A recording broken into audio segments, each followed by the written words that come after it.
शिरोरे यांनी समाजातील ग्रामीण भागातील सध्या परिस्थितीच्या विवाह व्यवस्थेविषयी केले सडेतोड भाष्य। लाड शाखीय वाणी समाज हा दातृत्ववान समाज आहे, मात्र शासन दरबारी नेतृत्व नाही।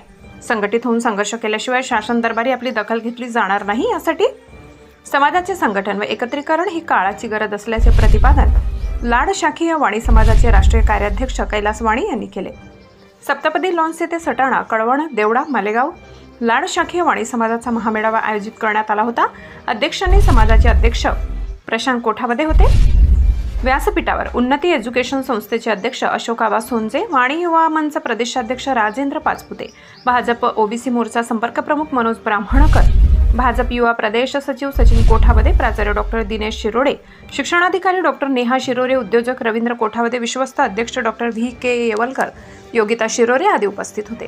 शिरोरे प्रतिष्ठानचे अध्यक्ष तथा उत्कृष्ट पत्रकार निर्भीड कौशल्य असणारे महेश शिरोरे यांनी समाजातील ग्रामीण भागातील विवाह संस्कृतीवर सध्या स्थितीच्या विवाह व्यवस्थेविषयी सडेतोड भाष्य करताना पालकांच्या डोळ्यात झणझणीत अंजन घातले। प्रत्येक पालक आपल्या मुलीसाठी शहरातील आणि नोकरीवाले स्थळ शोधत असतील तर ग्रामीण भागातील मुलांचे लग्न कसे होतील, त्यांचे संसार कसे होतील असा सवाल उपस्थित करत त्यांनी समाजासमोर एक वास्तव उभे केले। आज ग्रामीण कसमादे नव्हे तर खानदेशातील सर्वच ग्रामीण भागात लग्नासाठी मुली मिळत नाही। कोणत्याही खेडोपाडी हीच परिस्थिती उद्भवत आहे। न शिकलेल्या तरुणांचीच नाहीये तर शिकलेल्या तरुणांना सुद्धा मुलीसाठी वणवण करावे लागते।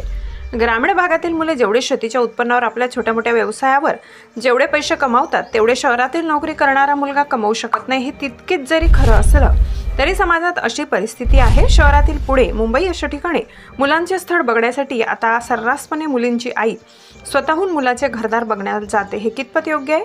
मुलीच्या वडिलांनी एखादे स्थळ शोधून आणले तर याच मुलीच्या आईने ते स्थळ नाकारावे आणि कोणी एखाद्या नातलगाने सांगितलेल्या स्थळासाठी स्वतः नोकरी करणाऱ्या मुलाला बघायला जावं आणि बघायला गेलेल्या स्थळाला मुलीची आई होकार देते आणि मुलीचे वडील त्या होकाराला शांतपणे हो म्हणतात आणि आपल्या मुलीचा विवाह त्या बघितलेल्या मुलाबरोबर लावून दिल्यानंतर काही दिवसातच मुलीचे गारहाणे चालू होतात आणि दोन्ही नात्यातील दुरावा निर्माण होतो आणि त्या मुलीची सोडचिठ्ठी होते आणि त्या मुलाकडून 25 लाख रुपये सोडचिठ्ठीचे मागतात आणि काही दिवसातच त्या मुलीला मुले बघण्याचा पुन्हा कार्यक्रम परत चालू होतो। पण तो सोडचिठ्ठी झालेल्या मुलाची अवस्था आणि त्या मुलीची अवस्था, त्यांच्या कुटुंबाची अवस्था कशी होते हे बघण्यासारखे नसते। ही आपल्या समाजाची परिस्थिती अत्यंत भयानक दिसून येत आहे। या झणझणीत वास्तव्यावर शिरोरे यांनी आपले मनोगत व्यक्त करून समाजातील मुलीच्या आई वडिलांनी या मेळाव्यातून काहीतरी घेऊन जावे व ग्रामीण भागातील विवाह संस्कृती टिकवून एक आदर्श निर्माण व्हावा यासाठी एक दणदणीत वास्तव्य त्यांनी आपल्या मनोगतात व्यक्त केले आहे।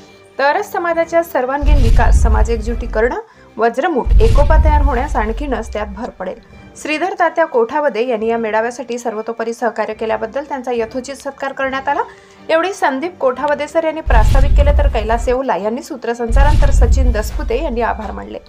S9 TV न्यूज साठी व्यवस्थापकीय संपादक शरद पवार, चिंचवे।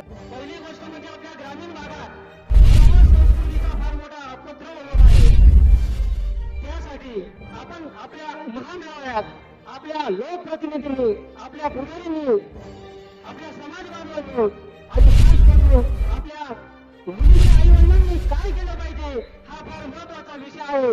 आणि हा विषय असा आहे की पहिला मुद्दा ग्रामीण भागातील वैवाहिक परिस्थिती लक्षात घेऊन एका ग्रामीण भागातील मुलीचे आईवडील जावई शहरात बघतात आणि त्यांच्याच मुलाचे लग्न करण्याची वेळ जेव्हा येते तेव्हा त्या मुलाला मुलगी कुठून आणि कोण देणार हा एक मोठा प्रश्न समाजापुढे झणझणीत वास्तव्यास आहे।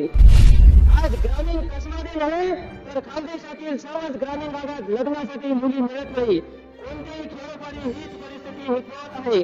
न शिकलेल्या तरुणांची नाहीये तर शिकलेल्या तरुणांना सुद्धा मुलींसाठी वणवण करावी लागते। असं बघितलं तर ग्रामीण भागातील तरुणांच्या लग्नांचे सरासरी वय 21-22 वर्षावरून 30 ते 35च्या घरात पोहोचलंय। ही समस्या फक्त ग्रामीण भागातच नाही तर शहरी भागात पण दिसून येते। पण ग्रामीण भागातील ही समस्या प्रकर्षाने जाणवते। ग्रामीण भागातील प्रत्येक कुटुंब साधारणपणे छोट्या मोठ्या रोजगारातल्या किराणा व्यवसाय आणि शेती व्यवसायावर अवलंबून आहे। मागच्या काही काळात ग्रामीण समाज व्यवस्था झपाट्याने बदलत गेली. आधुनिकीकरण, तंत्रज्ञान आणि पाश्चिमात्य संस्कृती या गोष्टी या बदलास कारणीभूत ठरतात. यामुळे खूप सकारात्मक बदल गावागावातील समाज जीवनावर झाले. त्याचबरोबर लोकांच्या मानसिकतेने झपाट्याने बदल झाले.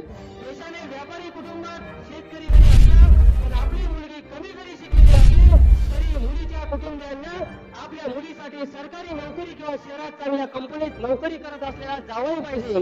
त्याला शेती पाहिजे, गाडी पाहिजे, घरला पाहिजे. पण सासू सासरा नको, दीर भाऊजाई नको, ही मानसिकता प्रत्येक मुलीची झाली आहे.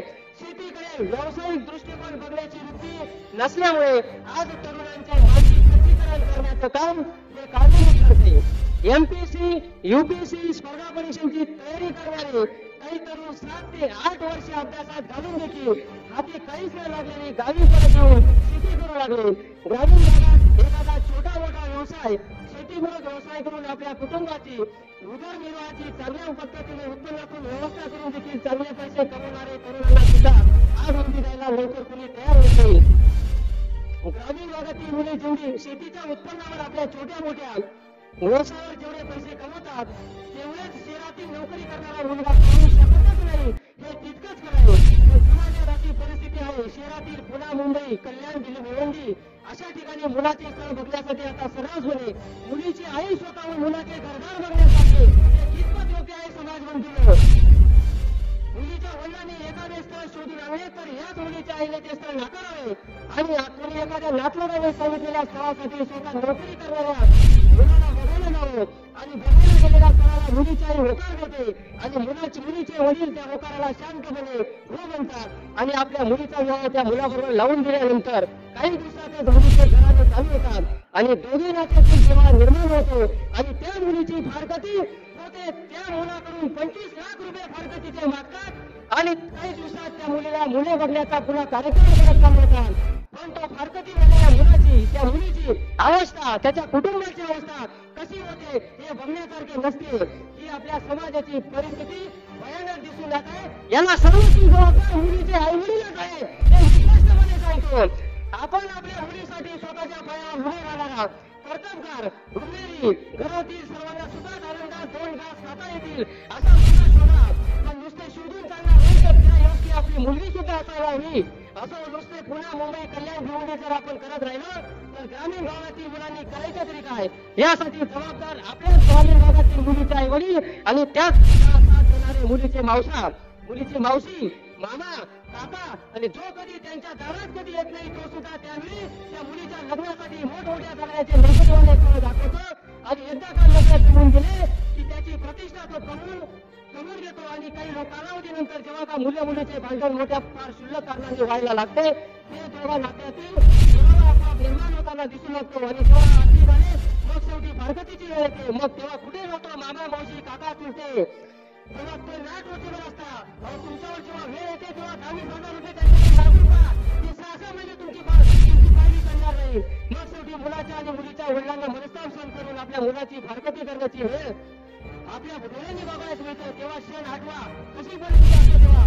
म्हणूनच म्हणतो माय बाबा तुम्ही स्वतः बघितले स्थळ आपल्या मुलामुलीच्या इच्छेने स्थळ ग्रामीण भागातील शोधा पण ते चांगल्या ओळख करून उत्कृष्ट व्यावसायिक शेती व्यवसाय करणाऱ्या मुलाचे वर्तवणूक बघून आपली मुलगी लागली म्हणजे जेणेकरून दोघे कुटुंब लोकांचे नातेवाईक याच्या सममताचे असतील. अहो तुम्ही आपली मुलगी उच्च विद्यालयात नोकरी करणाऱ्या मुलाला जेव्हा देतात ना तेव्हा त्याच्या लग्नाच्या दिवशी तुमची वाहवा होते आणि नंतर तुम्हाला त्याच्या घरी कोणत्याच प्रकारची किंमत मिळत नाही. ही परिस्थिती आहे. ग्रामीण भागातील मुले आपण पुणे, मुंबई, नाशिक, भिवंडी सारख्या शहरात देतो पण त्याच पुणे आणि मुंबई, नाशिक येथील शहरातील मुली आपल्या ग्रामीण भागातील मुलांना देतात का हे बघा. हे देखील आपण आजवून बघा. म्हणूनच म्हणतो माय बाप आपल्या मुलींसाठी वर शोधा त्याला ग्रामीण भागातीलच तुमच्या पसंतीचा निवडावा म्हणजे जेणेकरून ही सुरुवात आपल्यापासून केली तर सर्वांगीण विकास, समाज एकजुटीकरण, एकोपा तयार होण्यास आणखी त्याच्यात भर पडेल. एवढेच बोलून मी थांबतो. जय हिंद, जय महाराष्ट्र. आपल्या चॅनलला नक्की सबस्क्राईब करा. बेल आयकॉन दाबायला विसरू नका.